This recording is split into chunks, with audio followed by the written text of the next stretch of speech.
mismo la Super 7. Bueno, un joven, para mí joven todavía, de esa camada bien formada en República Dominicana, que tiene responsabilidades importantes en el ámbito privado, actualmente ha estado en el ámbito público, César Dargán, que es el vicepresidente ejecutivo del Consejo Nacional de la Empresa Privada. Saludos, César, ¿cómo estás? Buenos días, Omar, José María, Gustavo, Mayobanex, Wendy, qué bueno estar con ustedes esta mañana, que no había visitado este programa todavía, así que no estamos estrenando. Aquí, siéntase en familia, tenemos una buena relación con el CONEP siempre.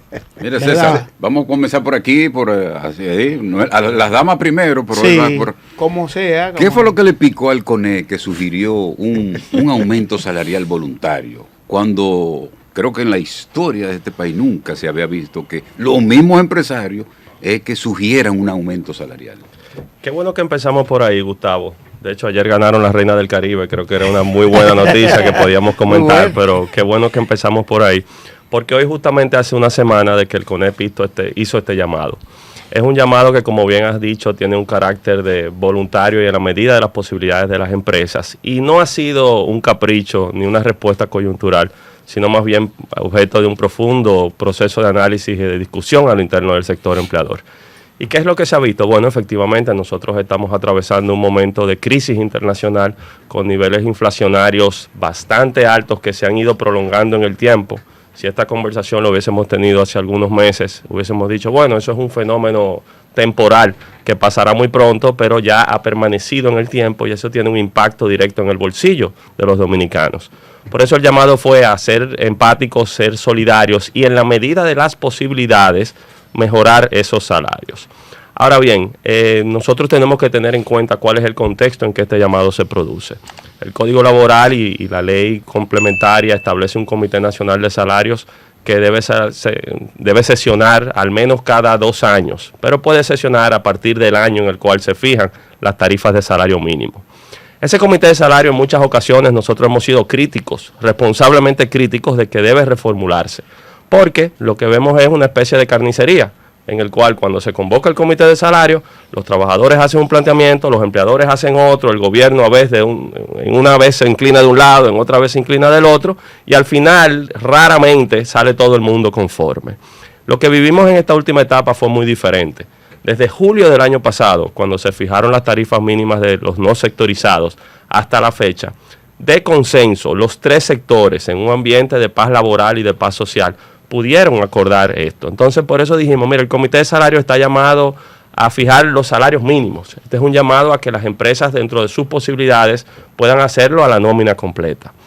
Ahora bien, el tejido empresarial dominicano es muy complejo. Nosotros tenemos que el 95% de las empresas tienen menos de 50 trabajadores. Y ese tejido empresarial de micros y pequeñas empresas tiene que ser tomado en cuenta. Sin embargo, son las grandes empresas las que emplean sobre el 75% de los dominicanos. Y lo que hemos también recibido es una altísima voluntad de poder hacer estos ajustes en beneficio de los trabajadores. Por eso fue un tema de planteamiento y ojalá en los próximos días poder seguir dando buenas noticias con esto que está ocurriendo y no estar ajenos a la situación que vive nuestro país y que vive el mundo.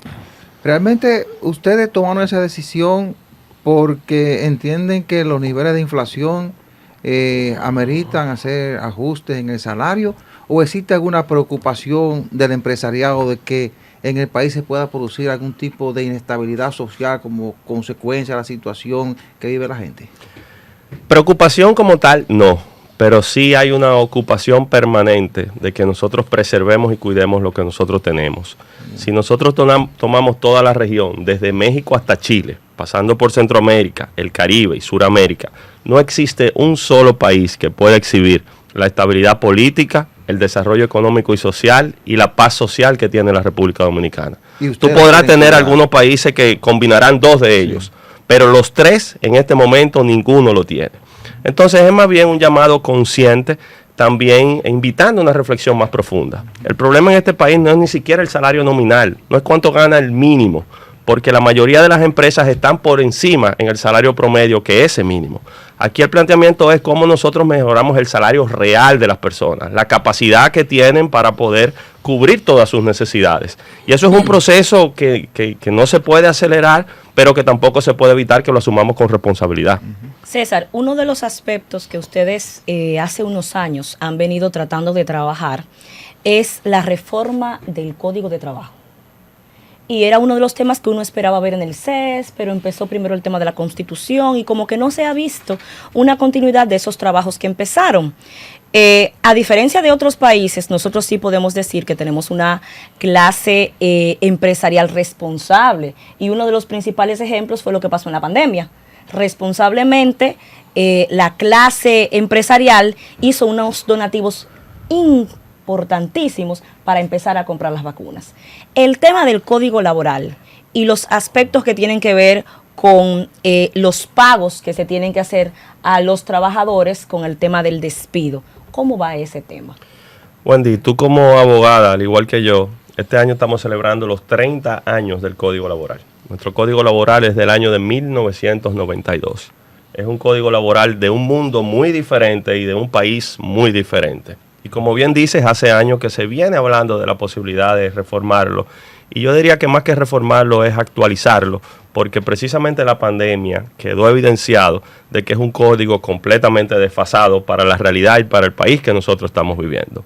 Un país que en el mercado laboral tiene altísimos niveles de informalidad, que superan el 56%, un país que los procesos judiciales y el terrorismo judicial muchas veces lo que hace es que ni se beneficia el trabajador, ni tampoco se beneficia el empleador, sino que se genera un malestar. Un país que ha crecido y que su matriz de producción ha cambiado significativamente. Eso que antes teníamos en zonas francas, que pegaban botones y cosían ruedos, hoy se ha transformado a un mayor valor agregado a la producción.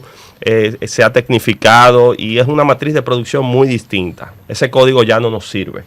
Por eso, en esta última etapa ha habido un llamado que se ha venido desarrollando. Yo te diría que a un paso moderado, pero con avances importantes. Avances importantes en el tripartismo, al nivel de los ajustes en los procedimientos. A veces temas como la presentación de las pruebas, los plazos con los que hay que cumplir, la presentación de testigos, los incidentes que se presentan en el proceso, las propias atribuciones del Ministerio de Trabajo, la jornada laboral. Hay muchos aspectos en los cuales ahora mismo hay importantes niveles de consenso. Ahora bien, el contrato de trabajo como tal, las nuevas modalidades de trabajo que han surgido, el teletrabajo y muchas otras modalidades, la terminación del contrato, y dentro de la terminación del contrato efectivamente hay un punto en el cual aún no existe acuerdo, que es la terminación por parte del empleador que ejerce el desahucio y debe pagar una indemnización al trabajador, lo que se conoce como la cesantía. Todavía formalmente no ha sido planteado en la mesa. Sin embargo, yo creo que el sector empleador ha evolucionado en su propuesta. Y si bien es cierto que hace años decía vamos a eliminar la cesantía, ahora hemos dicho, mira, vamos a adecuarla. Lo que nosotros tenemos, que es una indemnización sin límite en el tiempo, ni límite en el salario, no es competitivo, ni beneficia al trabajador, ni tampoco ningún país de la región lo tiene de esta forma. Vamos a explorar diferentes modalidades, siempre en beneficio de que ese derecho eventual, porque no es un derecho adquirido, es un derecho eventual al momento de que se ejerce el desahucio. La gente cree que tiene ese dinero ahí ahorrado. Y eso ocurre cuando hay esa eventualidad, pues que eso no está en juego, ni tampoco los derechos adquiridos que tienen los trabajadores bajo el código anterior. Entonces lo que tenemos es que con la suficiente madurez asumir la discusión de ese tema y dotar a la República Dominicana de los instrumentos competitivos que nos permitan seguirnos desarrollando. César, es muy buena y es importante la voluntad del empresariado con el incremento salarial, pero ustedes no pensaron un momentito en esas pequeñas y medianas empresas que cerraron sus puertas y que muchas de ellas tienen la puerta por la mitad y que esos anticipos han tenido que reducir de 20 empleados a 5, que uno hace 3 cosas. ¿Ustedes no pensaron en esas pequeñas y medianas empresas? 100%, Mayobanex, y constantemente lo conversamos con ellos. De hecho, hoy hay algunas reacciones en la prensa que eran de esperarse, pero el pulmón de nuestra economía son las MIPYMES. Yo mencionaba hace un ratico que el 95% de las empresas tienen menos de 50 trabajadores. pero para ser todavía más específico, el 85% tiene menos de 15 trabajadores. Son micros y pequeñas empresas las que sostienen nuestra economía, y esos son los empleos formales. Si nos vamos a los informales, que es prácticamente la misma cantidad, es muy importante el aporte de las MIPYMES. Por eso el llamado fue a que fuese voluntario y dentro de las posibilidades de cada una de las empresas. Es importante, voluntario. Yo quiero insistir en que es un llamado voluntario dentro de las posibilidades de las empresas, sin que esto parezca un juego de palabras. Pero puede venir la presión luego. Cuando se vean esos incrementos salariales y los otros se van sin él, la presión viene. Yo creo que lo que estamos construyendo es tratando de equiparar las oportunidades que tienen los dominicanos, y así como es importante el empleo y el trabajador, es importante seguir generando fuentes de desarrollo para todos. Porque sin empresas, sin empleadores, no hay trabajadores. Y sin trabajadores no hay empresas. Es una relación constante que está atada de la mano. Entonces, por eso ese trato diferenciado, yo creo que han habido avances importantes. El año pasado, al ajustar los salarios, se estableció una nueva clasificación que precisamente reconoce estas micro y pequeñas empresas con un trato diferenciado. Entonces, por eso esa discusión se tiene que llevar a diferentes niveles, pero que tengamos la madurez de entender los tiempos que nosotros estamos viviendo. Cuando el CONE hace el planteamiento a sus asociados de que produzcan aumento en función de sus posibilidades, pensó en que estabas abriendo la puerta de una gran presión para todas las empresas y que un día como mañana, 30 de agosto, iban a tener que sentarse en el Comité Nacional de Salario con las centrales sindicales, con el gobierno, a discutir un aumento salarial para el mínimo, pero además con la posibilidad de discutir un aumento general de salario, que es lo que ya se ha comenzado a debatir dentro de las centrales sindicales y otros sectores que entienden que el aumento no debe ser en función de que si tú puedes o no, sino que en función de los niveles de presión con los precios se necesita un aumento general de salario. Eso es lo que se está debatiendo. Ahora, ¿ustedes pensaron que estaban abriendo esa puerta en ese momento? María, nosotros no pensamos en generar presión, ni mucho menos en plantear algo coyuntural para ser graciosos. De hecho, yo ayer escribí en un tuit que tuvo muy buena reacción de que lo popular no siempre es lo correcto, y lo correcto no siempre es lo popular. Y uno tiene que ser lo suficientemente responsable para asumir posiciones. El caso de la República Dominicana es un caso de ejemplo para el resto de la región. Nosotros aquí en el verano del año 2021, a pocos meses de detectarse el primer caso de COVID en nuestro país, tuvimos más de 1 millón de trabajadores suspendidos. Y ya a finales de ese año, la mayoría de esos empleos se habían ido recuperando, y en el año 2021 las cifras fueron bastante positivas. Ese nivel de recuperación conllevó precisamente un diálogo constante entre el gobierno, pero también entre los empleadores, que muchas veces asumieron compromisos importantísimos para que ni faltase nada en la cadena de producción y distribución en nuestro país, ni le faltase tampoco el trabajo y el sustento a esas familias. Entonces, esos sacrificios que se han venido tomando, esas señales que nosotros no controlamos, porque justamente este año, cuando ya finalmente empezábamos a respirar con la pandemia, que todavía no desaparece, pero por lo menos había cedido bastante, entonces estalla un conflicto de dimensiones mayores en Europa del Este. Todos estos factores, las turbulencias en nuestra propia región, la situación de Haití, generan un ambiente de incertidumbre. Por eso ese planteamiento responsable del Consejo Nacional de la Empresa Privada, en la persona de su presidente, hoy hace justamente una semana, no fue para añadir presión, fue para responsablemente discutir las cosas, tener en cuenta que vivimos en una sociedad con diferentes niveles de desarrollo y que cada uno de estos niveles se debe tomar en cuenta, y que podamos asumir este tema de la forma en que tenemos que asumirlo. ¿Realmente resisten las empresas al aumento en este momento? Hay empresas que pueden, hay empresas que lo están haciendo y lo seguirán haciendo, y hay empresas que definitivamente su condición no lo permite. Y si quieres, ahí te entro un poquito más en detalle. Cuando hablaba el Comité Nacional de Salario, en julio del año pasado fijó el salario del no sectorizado. Eso incluye el comercio, eso incluye las MIPYMES, eso incluye los servicios, pero hay 15 otras categorías. Por un lado está el turismo, por otro lado la zona franca, por otro lado está la construcción, la industria agrícola, etcétera. Algunas de ellas han sido de muy reciente adecuación y de aumento. De hecho, algunas de ellas han tenido aumentos escalonados en el tiempo. Entonces, por eso la discusión es multidimensional, tomando en cuenta esa realidad, entendiendo que lo popular no siempre es lo correcto, ni lo correcto es lo popular, y que podamos con la cabeza fría tratar de conseguir esa transición del salario nominal al salario real de los dominicanos. César, un tema que nunca es popular y que quizás en algún momento tendrá que ser el correcto, es la discusión del tema tributario, ¿verdad? Y ha quedado pendiente desde la Ley de Estrategia Nacional de Desarrollo, desde la Constitución, desde que se creó el CES, pero se ha ido como moviendo día con día. ¿Qué aspectos entienden ustedes, si es que entienden que hay algunos, que ameritan que ya se sienten a revisar ese tema? Vemos diferentes tipos de empresas que donde el gobierno dice, por ejemplo, vamos a fomentar la MIPYME, pero una MIPYME luego de 1 año y medio tiene que pagar anticipo como si fuera una empresa cualquiera. Entonces, ¿qué aspectos deben de mover a que esa discusión y ese diálogo real y técnico se tenga que dar en el CES o en cualquier otro elemento? Mencionas el CES y me parece interesante hacer referencia a quizás uno de los procesos de concertación más trascendentales que ha tenido nuestro país en este siglo, y ha sido la discusión y dotarnos de una estrategia nacional de desarrollo. Y al momento de todos los sectores plantear cuál es la agenda de la República Dominicana al año 2030, identificamos 3 grandes áreas: el tema educativo, el tema eléctrico y el tema fiscal. Llamando a un pacto fiscal, ni siquiera una reforma del Código Tributario, sino un pacto fiscal que es mucho más profundo.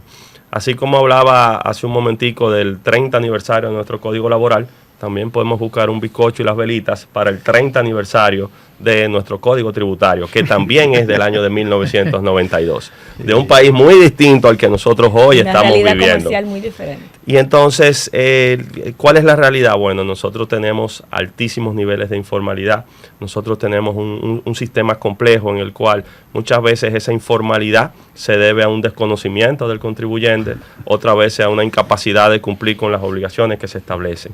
Entonces, una reforma profunda, integral, de nuestro sistema tributario que nos conlleve a un pacto fiscal diferente es posible y es necesario. Hay que ver los tiempos, hay que ver cuáles serían las prioridades. Esto no puede ser solamente más recaudación, esto tiene que ser simplificación, esto tiene que ser reducir la informalidad y generar mejores condiciones. Entonces, cuando los tiempos lo permitan, los tiempos políticos, los tiempos económicos, los tiempos sociales, hay que hacerlo. Pero en el momento en que fue planteado, las condiciones no fueron las propicias y por eso se postergó la discusión. César, aunque la responsabilidad penal y civil, como tú sabes que eres abogado, es personal, ¿a ustedes como gremio no les preocupa estos ruidos de empresarios sonando en casos de corrupción y esas cosas? Definitivamente, para hablar de desarrollo, para hablar de un buen clima de negocios en la República Dominicana, se necesita estabilidad jurídica, se necesita seguridad jurídica, se necesita un Estado de Derecho en el cual los derechos de los ciudadanos, valga la redundancia, puedan ser respetados. Hay un hambre y sed de justicia y evidentemente hay unas expectativas altísimas con el combate a la corrupción. Nosotros hemos sido frontales al señalar de que uno de los principales flagelos en nuestro país no es solamente la corrupción, sino la impunidad. El que por muchos años han permanecido casos en los cuales se ha sabido que han habido prácticas dolosas y quizás no han tenido la sanción correspondiente. Entonces ese hambre de justicia que es latente en nuestra sociedad no va directamente a un sector. Eso es como si dijeran los periodistas son tal cosa o los políticos son tal cosa. El estar generalizando muchas veces hace más daño que bien.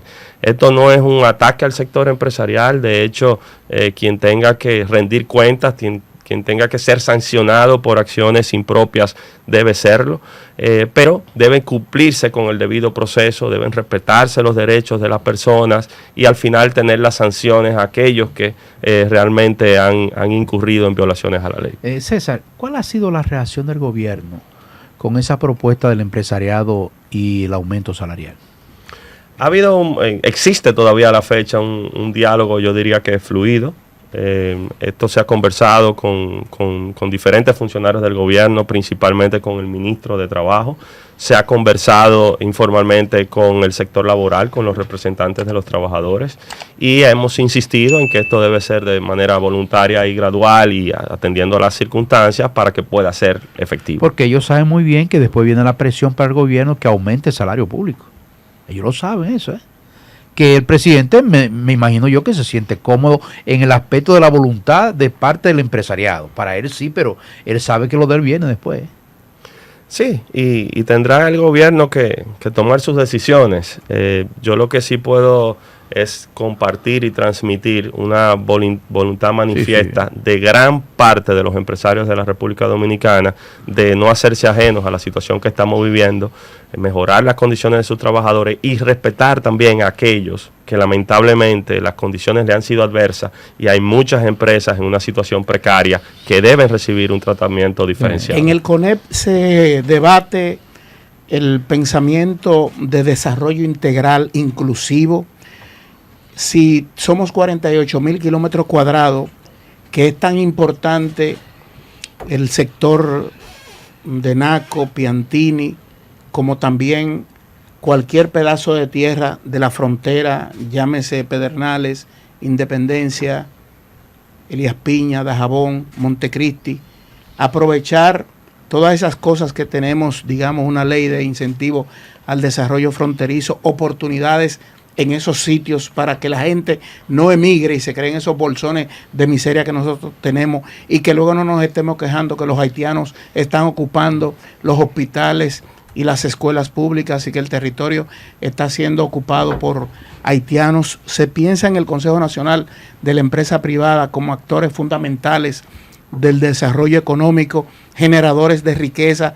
Tienen conciencia de clase, tanto que se quejaba de eso el profesor Juan Bosch, expresidente de la República, que carecían de algunos niveles de conciencia, aunque sí hay sectores, grupos empresariales que por tradición tienen compromiso social.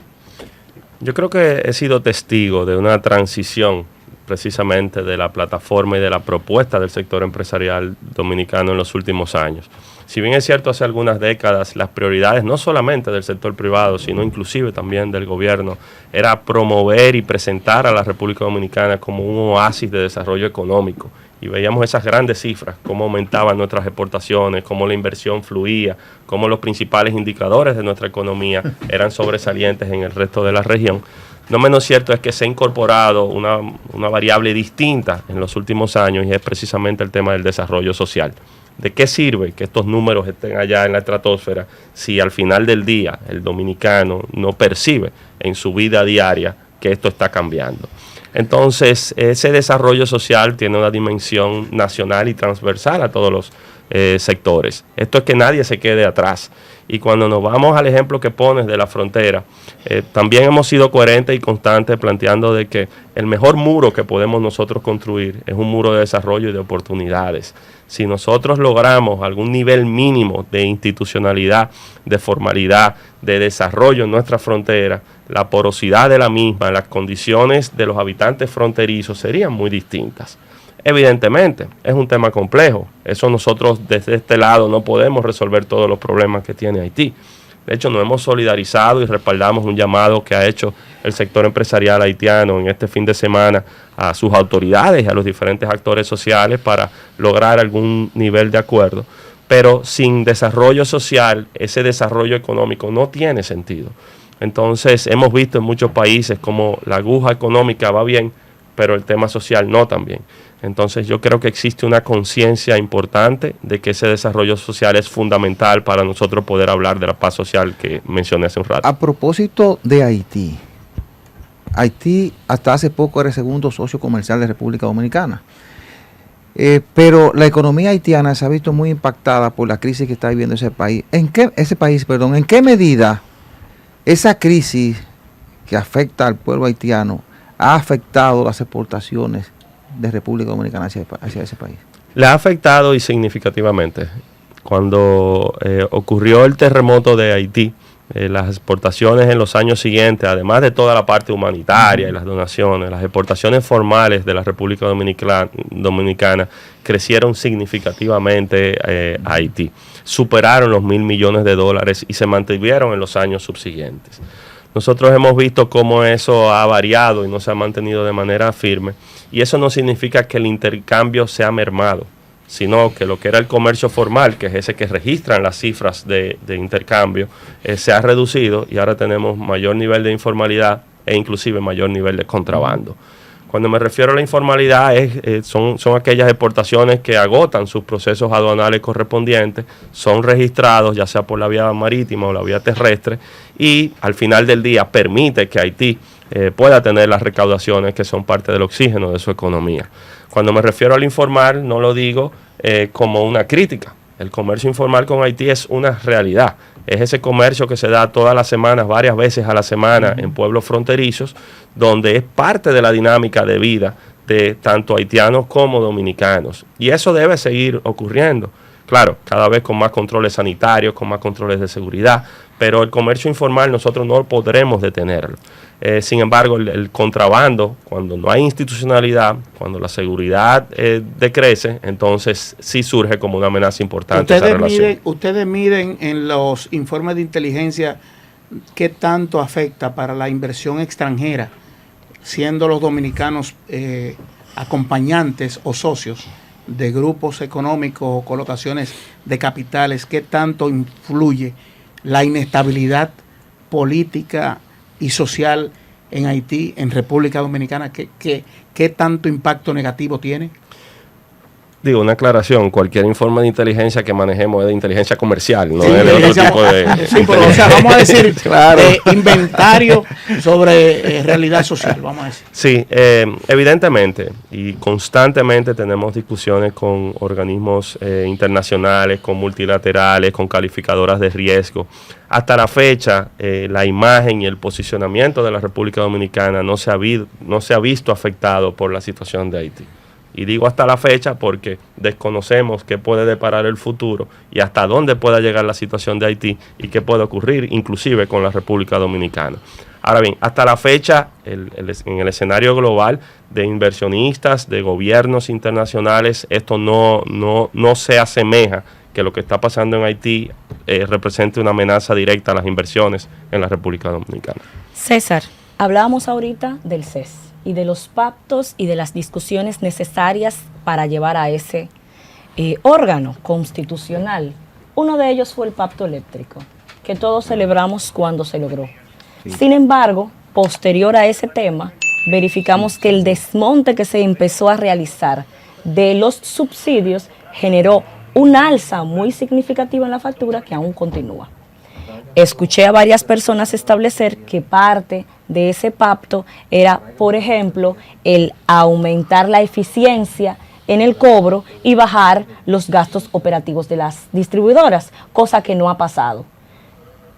El presidente señaló que esto vuelve al CES.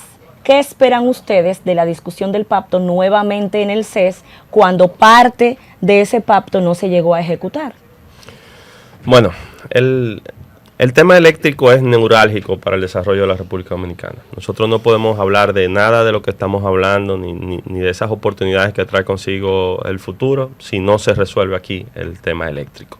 El tema eléctrico como una fuente de producción, pero también el tema eléctrico como un peso para las finanzas públicas.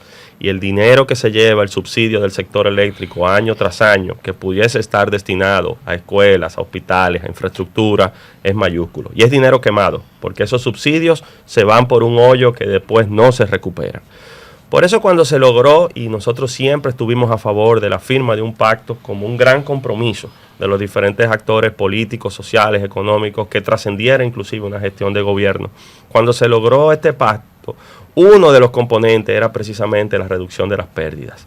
En ese momento las pérdidas de las distribuidoras rondaban un 30% y la meta era llegar a estas pérdidas alrededor de un 15%.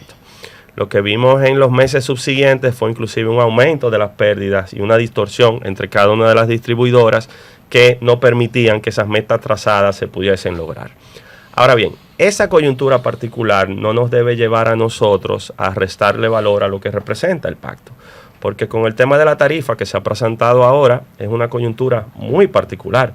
Ha habido un aumento en los precios de los combustibles, eso conlleva también un reflejo en los costos de las operaciones y al final del día continuar transparentando la tarifa, eliminando y reduciendo el subsidio, pues conlleva un impacto social mayor. Nosotros debemos llegar al punto en que esos subsidios estén focalizados, en que quien tiene que pagar la luz, pague la luz, en que quien tenga que pagar más luz, pague más luz. Y quien no lo pueda pagar, focalizado en ese sector de nuestra población que lamentablemente no tendrá las condiciones para hacerlo, por una asistencia directa a que eso ocurra. En el Consejo Económico y Social hay diferentes niveles en el cual se está viendo el tema eléctrico. Uno de ellos es el Comité de Veeduría y Seguimiento al Pacto y a los compromisos del Pacto, en el cual participan técnicos y representantes no solo del sector empresarial, sino del sector laboral, del sector social y del gobierno. Y ahora, más reciente, con el anuncio del presidente, se ha discutido también en la mesa el tema de la tarifa. El pasado viernes, el superintendente de electricidad presentó los términos de referencia de un estudio precisamente para abordar con mayor profundidad el tema tarifario, y es algo que se le debe seguir dando seguimiento porque, como dije, el tema eléctrico es fundamental para nosotros poder hablar de desarrollo. César, el presidente de la República ha gritado a los cuatro vientos y en el mundo que se debe ayudar a Haití, porque la gran carga es la República Dominicana, eso es evidente. Pero el empresariado no piensa muchas veces el riesgo que corre la República Dominicana con ese 80-20 y esa mano de obra barata, eso de la gran cantidad de haitianos a la República Dominicana. Mayobanex, bajo ningún concepto yo vendría en nombre del CONEP a hablar de alguna práctica que pueda transgredir lo que establece la ley y violar lo que establece la ley. Nosotros tenemos un marco legal muy claro, un marco jurídico en la República Dominicana, y hay que exigir y mantener su aplicación. No solamente en el aspecto laboral, también en el aspecto migratorio. Entonces, muchas veces se ha planteado en la discusión pública que es el sector empresarial quien tiene algún tipo de interés por mantener mano de obra extranjera, en este caso haitiana, formal o informal, legal o ilegal, y que de una forma u otra respalda que esto permanezca en el tiempo. Y no es así. Evidentemente hay una parte importante de mano de obra, sobre todo en algunos sectores con mayor presencia de haitianos, pero como en todos los países del mundo, los extranjeros deben acogerse a las leyes de los países. Correcto. Deben dotarse de los documentos correspondientes y que eso se desarrolle en un ambiente de formalidad. Entonces, ni el 80-20, ni el plan de regularización, ni en alguno de estos aspectos hay una posición del sector empresarial, o al menos de lo que representa el Consejo Nacional de la Empresa Privada, que busque un intermedio de una aplicación provisional o selectiva de lo que establece la ley. César, en varias ocasiones el gobierno central ha intentado proponer una reforma fiscal. La realidad ha obligado a posponer eso. Además, la experiencia de Colombia, de Chile, de Panamá, donde se ha intentado, se ha levantado la gente a protestar, también ha llamado un poco la reflexión. ¿Cree usted que es necesaria una reforma fiscal en República Dominicana y qué tanto puede el país postergar la reforma? Hace un momento hicimos referencia al tema. Evidentemente es algo que va más allá de una voluntad o de un deseo, es un compromiso asumido en la Estrategia Nacional de Desarrollo, y evidentemente debe llevarnos a una discusión profunda que permita con integralidad abordar el tema tributario, siempre orientado a facilitación, a simplificación, a reducción de la informalidad, y no solamente orientado a aumentar las recaudaciones, porque por eso siempre hemos hablado de la integralidad de la discusión, de que no es solamente cuánto está entrando, sino también qué está saliendo y hacia dónde está yendo, y de dónde viene, y qué país estamos construyendo. Entonces, esa discusión es necesaria, evidentemente, cuando las condiciones lo permitan, y cuando el gobierno, que es el llamado a hacer el planteamiento, lo haga, pues nosotros estaremos ahí en la mesa conversando. Recuerdo que en el gobierno de Hipólito Mejía, en un momento difícil para el país, se planteó el famoso anticipo de manera transitoria, y eso se convirtió en un asunto legal. Luego llegó al Congreso y se legalizó. Pero los empresarios, sobre todo los más pequeños, dicen que eso es una espada de Damocles para las empresas, sobre todo las pequeñas, y para el progreso que deben desarrollar esas empresas. ¿Cree usted que debemos abocarnos a discutir ese anticipo y a eliminarlo para que las empresas tengan mayores posibilidades de desarrollo?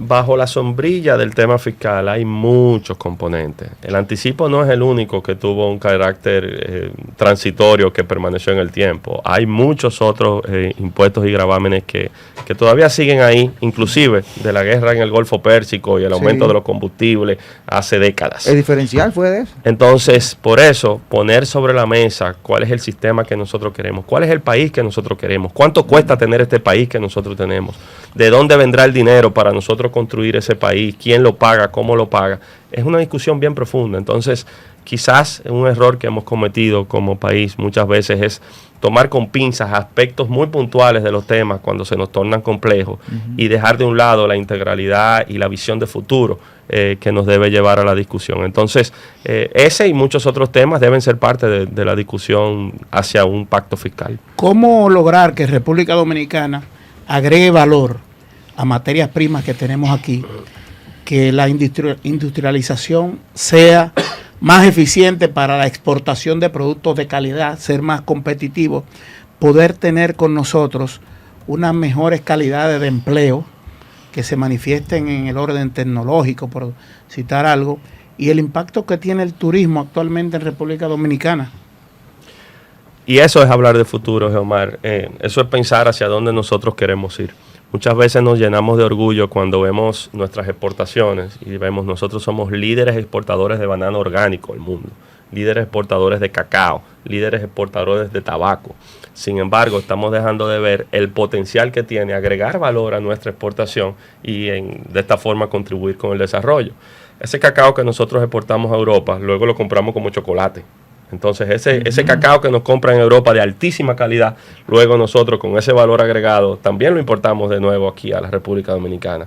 Ese banano que nosotros exportamos a Europa se transforma y se convierte no solamente en el guineo, sino que se hace mermelada, se usa la cáscara, se hacen pomadas, se hacen cremas y se le agrega valor a la producción que nosotros tenemos. Por eso hay sectores de nuestra economía que han sido pioneros y valientes, como esos del sector agropecuario. Sin embargo, la visión debe estar en qué hace falta para agregarle valor a esas exportaciones. Y definitivamente yo creo que hay un conjunto de factores que justamente en estos momentos soplan a favor de nuestro país. Nosotros estamos viendo una corriente de nearshoring, de acercamiento de empresas que se habían establecido en Asia con el crecimiento precisamente del mercado asiático y que ahora mismo por estos cambios en la estructura geopolítica precisamente procuran estar más cerca de los Estados Unidos. Nosotros como país somos un estado que tiene 6 acuerdos de libre comercio con 49 países del resto del mundo. Prácticamente somos una economía abierta y nuestros productos pueden entrar a Europa, a Estados Unidos, a Centroamérica y al Caribe sin pagar aranceles. Entonces eso, la distancia geográfica, la plataforma de acuerdos comerciales, la estabilidad política y la paz social que podemos exhibir se convierten en factores que al momento de, en una sala de un consejo, en un país lejano, deciden en dónde establecerse, lo hacen aquí, agregar más valor. La transición que hemos visto en nuestra zona franca de textiles a tecnología, a joyería y a servicios como en los últimos años es importantísima. El desarrollo de nuestro sector industrial, no solamente para suplir el mercado nacional, sino también para exportar al resto de la región, no solamente genera empleo, sino que agrega valor a esa producción.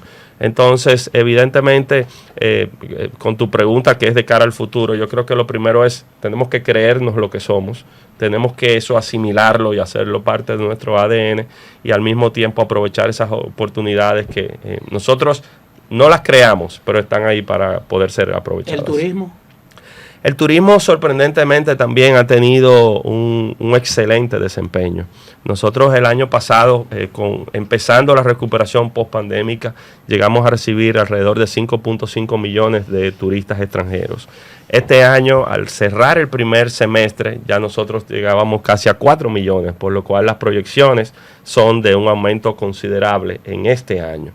La oferta turística de la República Dominicana, precisamente compitiendo con países que lamentablemente en estos momentos no tienen las mismas condiciones, conlleva algún nivel de preferencia.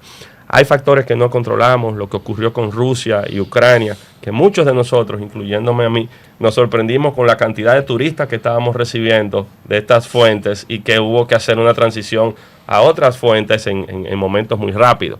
El potencial de crecimiento que tienen mercados tradicionales como los Estados Unidos, Europa y mercados no tradicionales como Sudamérica, como países, por ejemplo, y con todo el tema de conectividad, que no había un intercambio importante de turistas. Colombia, te pongo como ejemplo, que ha crecido exponencialmente. Son todas oportunidades que ahí tenemos y que definitivamente el turismo es motor importante de nuestra economía. César, hace poco abrió sus operaciones una línea aérea dominicana, Arayep, un orgullo para todos nosotros. ¿Cómo crees tú que esto pueda impactar en todas esas condiciones favorables que acabas de describir para el tema turismo? Definitivamente beneficiará en la medida que mejore la conectividad. Nosotros aquí a veces hablamos de viajar, no sé, a cualquier país de Centroamérica o del Caribe y no nos imaginamos que a cualquier isla o a cualquier país de Centroamérica nos puede tomar un día completo viajar con las escalas, las conexiones, los costos. Entonces, hablar de turismo con altos costos y con complejidades logísticas y de conectividad es difícil. Hablar de intercambio comercial, precisamente también en estas condiciones, es algo difícil. Arayet es un ejemplo de arrojo, de visión, de responsabilidad. Como Arayet hay otros proyectos y en la medida que la República Dominicana siga consolidando su posicionamiento como hub en la región, esto beneficiará definitivamente nuestro modelo de desarrollo. César, ¿qué tal la seguridad jurídica para la inversión extranjera? Es fundamental. Sin seguridad jurídica, todo esto que estamos aquí, ahorrémoslo. ¿Cómo va avanzando eso? Hay avances importantes. Nosotros definitivamente hemos visto agilización de procesos, pero todavía altos niveles de burocracia en permisología en muchas instituciones. Entonces, cuando esa burocracia en permisología lo que conlleva es que para tú tener una autorización tienes que visitar varias instituciones, en cada una de ellas posiblemente duplicar la documentación que ya depositaste en otra, cuando la decisión al final del día es la discrecionalidad de un funcionario y dependiendo del flujo y el volumen que tenga de trabajo. ¿Y esa ventanilla única? Sí, es una transición. Nosotros entendemos que no solamente una transición, sino una propuesta importante para que así ocurra. Y en determinados sectores hemos visto esa agilización y esa modernización. Y te doy el ejemplo de las aduanas. Cuando nosotros vemos que la agilización de los procesos y los despachos en 24 horas de nuestras aduanas, nos imaginamos que es quizá un cliché mercadológico.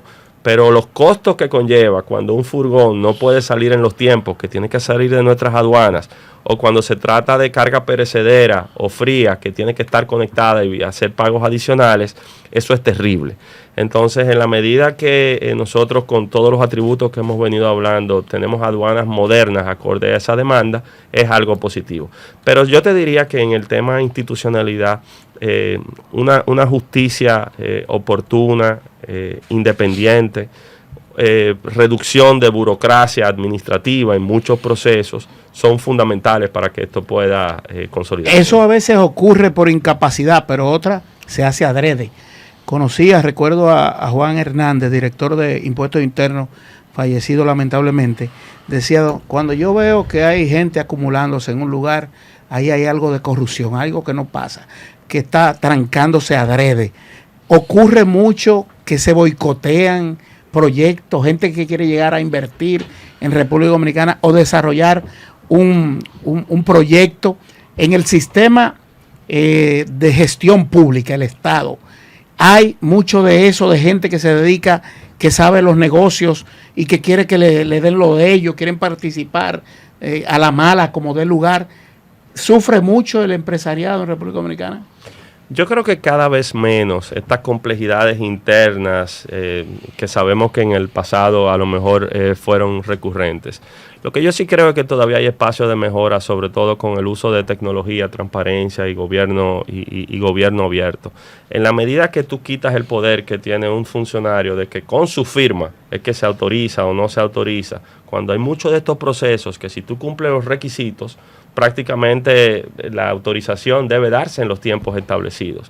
Pero cuando tú te pones a ver el flujograma y dices, ¿dónde están los retrasos? Te das cuenta que cuando el funcionario tiene que sentarse, tiene que hacer un proceso manual, depende de él la decisión o la no decisión, y para facilitar ese trabajo y ese rol que debe jugar la autoridad y que no ponemos en cuestionamiento, pues muchas veces lo que hacen falta son las herramientas tecnológicas y la simplificación de los procesos que nosotros tenemos por delante. Entonces, sí hay mucho espacio para mejora. No somos ni remotamente lo que éramos, pero tenemos que ser objetivos de que hay espacio para mejorar. César, ¿necesita el empresariado dominicano una mayor promoción en el extranjero? ¿Se necesita aprovechar nuevos mercados? Por ejemplo, el Caribe se está aprovechando bien. Se necesita mayor presencia en ferias internacionales para que tengamos mayores oportunidades en la exportación de nuestros productos. Hay muchas cosas que están pasando, algunas se ven, otras no se ven. Cuando nosotros profundizamos en toda la estructura productiva de la República Dominicana, nos damos cuenta que cualquier empresa, cualquier industria del país, en el pueblo más lejano que tú te imagines, está exportando al resto del mundo y está exportando en grandes cantidades. El casabe de Monción en China. Hay muchísimos productos que están haciendo ahora mismo jóvenes emprendedores dominicanos, tanto al mercado de Estados Unidos como al resto de la región. Entonces, quizás la principal promoción que tenemos ahora mismo es eso que se vive en la República Dominicana, pero definitivamente siempre hay espacio para que se pueda hacer mucho más. En un momento determinado, el empresariado sufrió bastante con el sector sindical del transporte.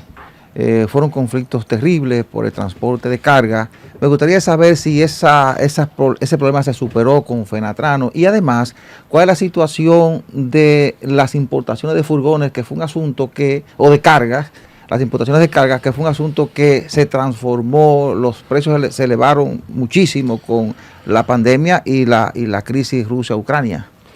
Bueno, con el primer tema, efectivamente el Consejo Nacional de la Empresa Privada presentó un recurso precisamente para desmontar este monopolio en el sector transporte, recibiendo un fallo favorable, pero al final del día el fallo lo que hacía era una referencia a las instituciones de gobierno a tomar las decisiones que dentro de su incumbencia tenían que tomar para su aplicación. A partir de este fallo, lo que hemos visto es que cuando se han presentado situaciones irregulares, las empresas han recurrido directamente, se han querellado frente a aquellos que han ocasionado el daño y han habido intervenciones oportunas tanto de los organismos de seguridad como de los organismos regulatorios. Entonces, ha habido avances importantes y creo que dentro de toda la reforma del sistema de transporte en la República Dominicana, evidentemente podemos seguir avanzando, pero ese fallo fue histórico en el año 2017. ¿Ya ustedes pueden tener su flotilla de camiones y transportar sus productos sin la intervención de Fenatrado? Sí, eso ocurre. No dejan de presentarse situaciones muchas veces en las entradas de industrias o en la entrada de muelles. Se ocurren en el tiempo, no puedo decir que no. Ocurren menos que antes, ocurren mayores niveles de entendimiento también entre las empresas y los sindicatos, porque al final del día no se quiere ser un pulpo, yo no lo quiero todo. Y te confieso, lo que dicen muchas empresas es, mira, si yo tuviese un servicio de transporte eficiente, seguro, a tiempo, yo prefiero eso tercerizarlo, yo prefiero contratar un transportista que me supla a mí eso y que pueda conllevar todos los costos que eso acarrea. Muchas veces pensamos que eso es solamente una empresa de zona franca y un camionero.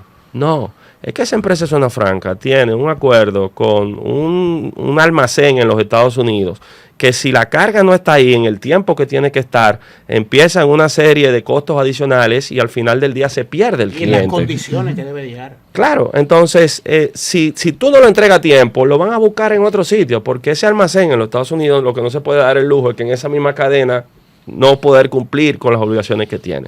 Entonces, esto es bien complejo porque al final del día cierra esa fábrica, se pierden empleos y se genera inestabilidad. Lo otro que mencionaba, José María, que tiene que ver con la cadena logística global, todavía no se ha recuperado. Lo que ocurrió fue que en el medio de la pandemia el mundo se paralizó. Eso generó una distorsión en puertos, en navieras, en la demanda de la cadena logística global, con el proceso de recuperación hubo un mayor nivel de demanda que no había la capacidad de suplir en esas condiciones. Entonces, por los efectos de la pandemia, agravados con lo que conlleva todavía el conflicto Rusia-Ucrania y muchos otros problemas específicos en algunos puertos, seguimos experimentando retrasos y altos niveles en las cargas y los fletes. César, el senador Santos estuvo aquí no hace mucho y decía que las relaciones entre ustedes están muy bien. ¿El senador? El senador Santos Ricardo de los Santos, que es Santos. presidente de Fenatrado. Sí, dijo que las relaciones están excelentes. Y yo respaldo lo que dice el senador Ricardo de los Santos, además presidente de Fenatrado. Qué bueno. Hay una relación de respeto, pero muy fluida, que permite muchas veces lograr los acuerdos que se necesitan para esa gobernabilidad. O sea que lo que dice el senador Ricardo de los Santos tiene toda la razón. Esas confrontaciones, y algunos de ustedes me lo mencionó hace un ratito. Pocas veces se ha visto ya después de... Bueno, es que ustedes me hablaban hace un ratito de las clases. Sí, a mí no me gusta ese tema tratarlo porque yo creo que Sí. aquí hay que erradicar ese pensamiento de lucha de clases. Separatismo. Nosotros lo que tenemos es que construir aquí puntos de interés común, construir consensos, tratar de que las cosas funcionen. Y por las buenas todo es mejor. Sí. Por las buenas todo es mejor. Así que eso que dijo Ricardo yo lo respaldo. César, finalmente estamos en el segundo año de gestión de Luis Abinader. Vemos que la oposición política está en las calles, en campaña pura, y vemos ya señales del presidente Abinader de que va a buscar la reelección. ¿Cómo visualiza el empresariado dominicano la situación política de cara al 24? Bueno, definitivamente es parte de nuestra cultura, de nuestra dinámica. Ya también empieza el mes de septiembre y estaremos hablando de pelota. Así que siempre aquí de pelota y de política todo el año. Pero yo te diría de manera objetiva de que nosotros tenemos una necesidad de que tanto la ley de régimen electoral como la ley de partidos políticos puedan adecuarse. En el tiempo quedó demostrado de que tienen muchas debilidades y uno de los aportes que hacen para mayor claridad es que establecen calendarios, establecen sanciones, establecen controles a los usos de recursos que tienen mucho espacio de mejora. Entonces no está mal que haya un intercambio ni un proselitismo como tal, pero dentro de un marco que permita tener los controles correspondientes. Y si se sale de ahí, pues al final del día se afecta a todo. La aspiración es que podamos acudir. Yo recuerdo en una conversación con una comisión de observadores internacionales que decían de la OEA, en el proceso pasado, que decían, bueno, ¿qué ustedes opinan de este certamen? Y dijimos, bueno, de que si todo estuviese bien, no hubiese necesidad de que ustedes estuviesen aquí presentes. Entonces, la aspiración es que las elecciones sean algo normal en un marco institucional y que aquí podamos tener un ganador y seguir. Y que no le salga tan cara al país a veces. Hay gente que prefiere irse de vacaciones con toda la familia a quedarse aquí porque... Óyeme, los acosan y lo acogotan pidiéndole para campaña y hay que darle a todo, votar por uno y ponerse detrás del que gane. Es una vaina, pero bueno. Pero hay que entender a los candidatos. Sí. Las campañas salen caras aquí. Sí, por eso, sí. si tenemos reglas claras, yo creo que todo el mundo, lo que es igual no es ventaja. Decía Peña Gómez que la democracia es un lujo que hay que pagarlo caro. Es un lujo que tenemos. Y que bueno, César, muchas gracias. Gracias a ustedes. Bueno, Por no acá, sacó a la 100, orden. no sacó 100, pero sacó 98. Ahora hablamos cuál fue el 2% de ese. César Dargán, vicepresidente ejecutivo del Consejo Nacional de la Empresa Privada. Con él hemos hablado muchos temas interesantes a ustedes. La Super 7.